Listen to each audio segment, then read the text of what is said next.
Bound by love, the pull of the unseen, the storm had passed, leaving behind a desert washed clean by the night wind. The sky stretched endlessly above, stars flickering like whispered secrets. But inside Alina's house, the silence between her and Hamdan was thick with something unspoken. He should leave. The palace would notice his absence by now. His father would be waiting.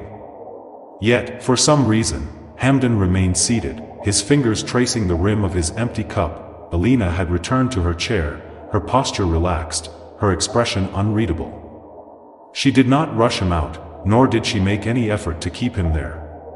She simply existed in the moment, as if she had nothing to prove. Nothing to gain from his presence. It was strange how that unsettled him. "How long have you lived here?" he finally asked, his voice quiet. Alina didn't look at him right away. "Long enough," a vague answer. One that invited curiosity. He should not ask more. He should not care. And yet, why alone? Her lips curled slightly, as if she had been expecting the question. "Because some people are not meant for the noise of the world." Hamdan leaned forward slightly. "And you believe you are one of them?" "I know I am." She met his gaze then, and something in her eyes held him captive. There was no sadness in them, no loneliness. Only certainty. Hamdan exhaled, rubbing a hand over his jaw. "That is an unusual choice." Alina tilted her head. "And what of you, Your Highness? Do you not make unusual choices? Or do you simply follow the ones laid out for you?" His fingers stilled. Her words were a blade, slicing through the carefully crafted armor he had built around himself. For a long moment, he did not answer, because the truth was, he had never truly made a choice in his life. Everything had been decided for him: how he walked, how he spoke, who he was to become. A prince. A leader. A symbol, never a man. "I make the choices I must," he said at last, though even to his own ears. The words felt hollow. Alina hummed softly, as if she saw right through him. A man who only makes the choices others expect of him is not truly living. Hamdan. His name on her lips sent an unexpected shiver down his spine. He should have been angry at her boldness. No one had ever spoken to him like this before. No one had dared, but Alina was different. She was not afraid of him, and that made him want to stay even more. The night stretched on, and somehow, Hamdan lost track of time. What was meant to be a brief shelter from the storm had turned into an evening of conversation.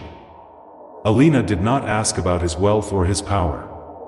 She did not seek his favor. Instead, she challenged him. Questioned him, made him think in ways no one else had before, and when dawn began to creep over the horizon, he found himself reluctant to leave. "I should go," he said, though he made no move to rise from his chair. Alina sipped the last of her tea. "Then go." There was no plea in her voice. No hidden invitation, just an acceptance of whatever he chose to do, and somehow, that made it harder to walk away. But he did. He left her house and rode back to the palace, the weight of duty settling over him like a cloak.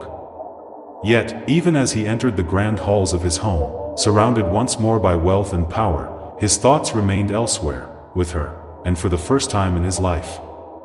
Sheikh Hamdan found himself questioning everything he had ever known. He had met Alina by chance, but now, he was certain, this was no accident, and he would return to her, again and again, until he understood why, until he understood her, bound by love, a hunger that would not fade. The palace walls felt heavier than usual. Hamdan sat in the grand hall, his fingers drumming lightly against the armrest of his chair as his father, King Mohammed, spoke to an assembly of ministers. Discussions of trade agreements, military strategies, and diplomatic affairs filled the air. But his mind was elsewhere. He was thinking of her, of Alina. It had only been a night since he had left her home, yet something inside him had shifted. He had never met a woman like her before, one who neither feared nor sought his favor. One who spoke to him as if he were just a man, not a prince, and he craved that feeling again. Hamdan. His father's voice broke through his thoughts. Hamdan blinked, realizing the room had fallen silent. The ministers were watching him, waiting. His father's sharp gaze held a flicker of irritation. "You have been distracted since this meeting began," King Mohammed observed. Hamdan straightened, clearing his throat. I was merely thinking. Father, then think aloud, the king said. Your opinion is needed. Hamdan glanced at the scrolls before him, trying to focus. Land disputes between neighboring tribes. New alliances forming. Important matters, yet they all felt distant compared to the thoughts that truly occupied his mind. He forced himself to engage in the discussion, but the moment the meeting ended, he stood abruptly. I need some air, he muttered.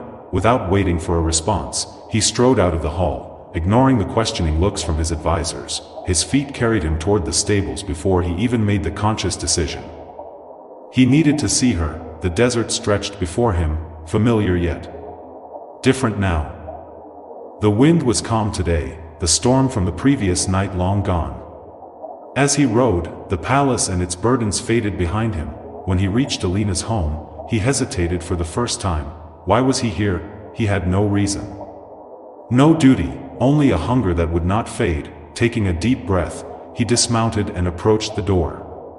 He knocked, half expecting her not to answer, but she did. Alina stood in the doorway, her expression unreadable. She had not expected him to return so soon, that much was clear.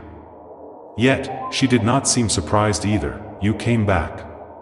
It was not a question. Hamdan exhaled. I did. Alina studied him for a long moment before stepping aside.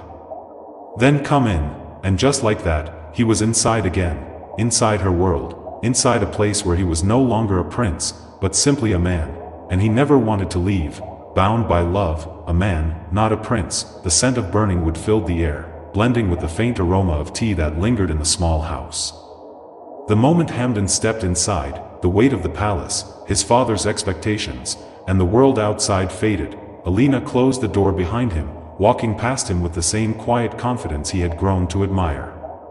She moved to the table, pouring herself a cup of tea as if his arrival was the most natural thing in the world.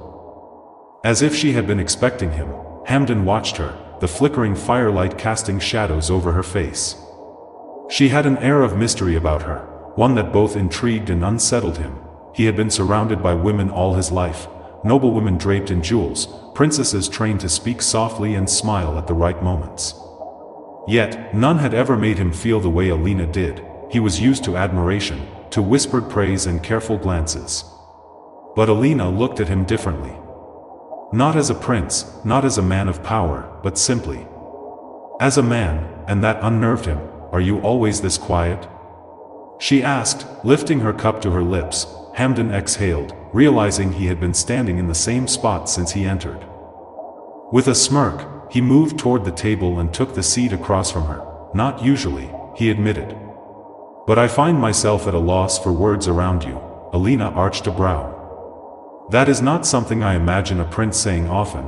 I don't imagine a prince often finds himself in the company of a woman like you. She let out a soft chuckle, shaking her head. Is that meant to flatter me? Hamdan leaned forward slightly. Does it? Alina studied him, her gaze steady. I do not care for flattery, Hamdan. It does not serve me.